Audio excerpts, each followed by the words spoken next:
ये एक cadaver tissue के ऊपर वो आपको कट करके दिखाएंगे and then they will show you the 3 layers. How do you identify कि जो एनल कैनाल की तरफ लेयर है वो म्यूकोजा है, बाहर पिंक सी जो लेयर होती है और मोटी सी जो होती है बल्कि वो स्फिंक्टर है, और दोनों के बीच में वाइट ग्लिस्टनिंग लेयर जो होती है वो इंटरनल एनल स्फिंक्टर होती है। ठीक है, तो अभी आपको कट करके वो दिखा रहे हैं। कैनाल किधर है ये, ठीक है ना, इसकी ये जो बॉर्डर वाला है ना ये है म्यूकोजा और ये एक्सटर्नल एनल स्फिंक्टर है, क्योंकि ये बनती है स्मूथ उससे वॉलंटरी मसल्स होते हैं ना, ये स्केलेटल होते हैं। ठीक है, ये जो बल्कि से और पिंक से कलर का होता है ये एक्सटर्नल एनल स्फिंक्टर है, और इसके और इसके बीच में ये जिसको अभी सेपरेट करेगा ये है इंटरनल एनल स्फिंक्टर, जो बड़ी पतली सी है और वाइट ग्लिसनिंग होती है लाइव टिश्यू में, वो है इंटरनल एनल स्फिंक्टर। ठीक है, ताकि ये थोड़ी सी आप लोगों की अंडरस्टैंडिंग हो, क्योंकि नॉर्मल पेशेंट्स में ये बड़ा हमें कंफ्यूजिंग होता है। आप ये देख रहे हैं 3 लेयर्स बन गई। Now this is mucosa because ये एनल कैनाल की तरफ है, ये म्यूकोजा है, ये चीज़ जो है ये इंटरनल एनल स्फिंक्टर है, और जो उसके ऊपर है that is external anal sphincter. अब हम बिल्कुल एपिजियोटमी की तरह एपेक्स से शुरू करेंगे और सबसे अंदर वाली लेयर, फिर इंटरनल एनल स्फिंक्टर और फिर एक्सटर्नल एनल स्फिंक्टर को क्लोज करेंगे। ठीक है, अच्छा जी, जब हम इंटरनल एनल म्यूकोजा लेंगे तो उसको हमने वाइक्रम 3-0 और उसको हमने सिंपल एंड टू एंड एनास्टोमोस करना है विद इंटरप्टेड सूचर्स और उनकी नॉट्स टूवर्ड्स द कैनाल। ठीक है, अब आप वो देख लें कि वो लगाते किस तरह हैं कि वो टूवर्ड्स द कैनाल आएँ। ठीक है, वो now you can see this. बेटा नज़र नहीं आएगा ना फिर, अगर चेयर तो है, वरना खींच के उधर कर दो। सिंपल एक साइड से आप गए और दूसरी साइड से अंदर आ गए तो अंदर की तरफ नॉट लग जाएगी। ये देखो धागा नीचे है ना, हाँ, अंदर से बाहर आए और फिर बाहर से अंदर चले गए, तो थ्रेड जो है ना वो नीचे की तरफ ही रखने हैं, कैनाल की तरफ ही, दोनों जो लिम्स हैं थ्रेड के। अब नॉट लग जाएगी। Vicryl 3-0 interrupted sutures with knots towards the canal, ये म्यूकोजा की रिपेयर है। ठीक है, बहुत सारे लोग यहाँ कॉन्टिन्यूस भी कर लेते हैं, लेकिन ये बहरहाल जो गाइडलाइंस में लिखा हुआ है वो आप दोनों चीज़ें बता सकते हैं। कॉन्टिन्यूस भी दोनों कर सकते हैं, उस पर लिखा हुआ है गाइडलाइन में भी, लेकिन ये कि इंटरप्टेड ज़्यादातर लोग इंटरप्टेड प्रेफर कर रहे होते हैं। ठीक है, अब ये मैं थोड़ा सा इसको फॉरवर्ड कर रही हूँ, थोड़ा टाइम लेगा।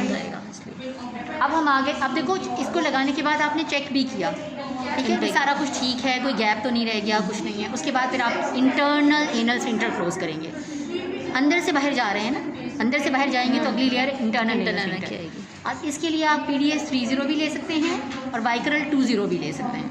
ठीक है, म्यूकोजा पे कभी भी PDS नहीं लगाना, वो इरिटेंट होता है। म्यूकोजा पे आपने वाइक्रल ही लगाना है। ठीक है, अब ये कौन सी, ये स्टिचिंग कौन सी टेक्निक है? ये जो है ना ये इंटरप्टेड मैट्रेस सूचर है। इंटरप्टेड मैट्रेस जो आप स्किन पे लगाते हो ना मैट्रेस सूचर्स, ये वही मैट्रेस सूचर है। ठीक है, हॉरिजॉन्टल मैट्रेस, वर्टिकल मैट्रेस भी होते हैं, लेकिन हम स्किन पे हॉरिजॉन्टल मैट्रेस लगाते हैं। तो ये जो इंटरनल एनल स्फिंक्टर के दोनों एजेस एक दूसरे के करीब आ जाएंगे मैट्रेस से, और मैट्रेस सूचर का फ़ायदा ये होगा कि स्ट्रेंथ अच्छी है। ठीक है, अगर खाली जैसे म्यूकोजा में लगाया था खाली वैसा लगाते तो जब स्टूल पास करते हुए वो टी और ऑफ हो जाता। तो ये ज़रा आपने देखा ना, इसमें स्ट्रेंथ अच्छी आती है। तो आपने ये मैट्रेस सूचर लगाया है, इंटरनल एनल स्फिंक्टर में एंड टू एंड एनास्टोमोसिस करना है with mattress suture, horizontal mattress, और ये इंटरप्टेड लगाएगा। ठीक है, सारी इस लेयर को बंद कर देगा, फिर बारी आएगी एक्सटर्नल एनल स्फिंक्टर की।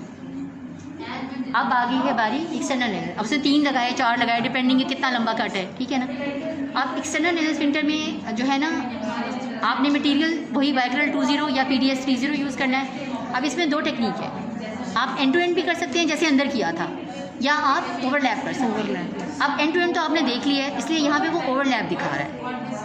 ओवरलैप करने के लिए एक जो फ्लैप है उसमें वो दूर से निकला है पीछे से, और दूसरे फ्लैप के एज के पास से निकला है, तभी वो वाला जो लंबा वाला फ्लैप है वो उसके ऊपर आ जाएगा। ठीक है, होंगे मैट्रेस ही होंगे, वही वाले मैट्रेस। हाँ, अब देखो ना जो हम बुक में पढ़ते हैं ये नहीं समझ आती है ओवरलैप कैसे करें। बट मैं जरा दोबारा एक्सप्लेन करूँ। देखो इसमें दूर से निकला है, ये एज के कितना दूर है और इसमें एज के कितना पास है। अच्छा, एक लीफलेट में वो दूर से जाता है जहाँ पे नॉट आ रही है, ये ओवरलैप, ये ओवरलैप हो जाएगा। ठीक है, इस वाले लीफलेट में ये देखो जब एंटर हुआ तो ये दूर से एंटर हुआ, और यहाँ पे करीब से, यहाँ पे दोनों चीज़ें उसने करीब से किया, फिर दूर से निकलेगा, और फिर जब इसको खींचेगा तो वो ओवरलैप करेगा। अभी नॉट नहीं करा, सबको ले लेगा, फिर बिठाएगा और फिर नॉट करेगा। ठीक है, ये ओवरलैप टेक्निक है। अगर आपको ओवरलैप टेक्निक नहीं करनी तो आप सिंपल एंड टू एंड कर लें, जैसे इंटरनल लेयर में किया था ऐसे यहाँ पे भी एंड टू एंड कर लें, वो भी ठीक है।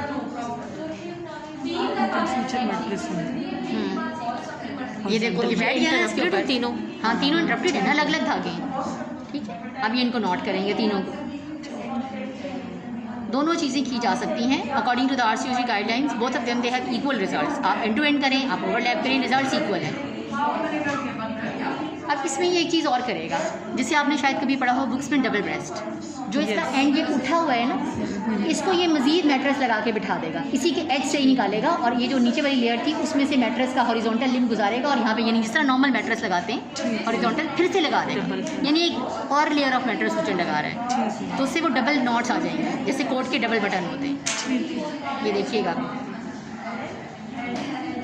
उस नॉट के साथ एक और नॉट आ जाएगी तो डबल ब्रेस्ट बन जाएगा।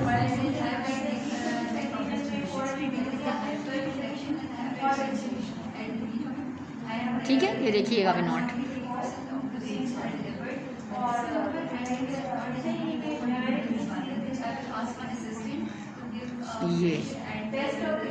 ये देखा, ये दोनों नॉट्स पैरेलल रन करेंगी सारी, फर्दर सपोर्टिंग, फर्दर स्ट्रेंथ के लिए।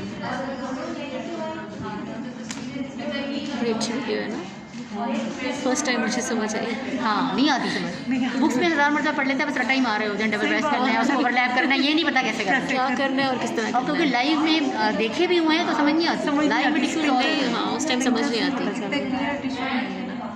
और अभी देखा ये दोनों लेयर, बट नॉट्स की 2 लेयर लाइनें लग गई, ये चीज़ डबल ब्रेस्ट कहलाती है, ठीक है। तो अब ये टेक्निक तो खैर पूरी हो गई, अब मैंने आपको सब चीज़ें समझा दी हैं।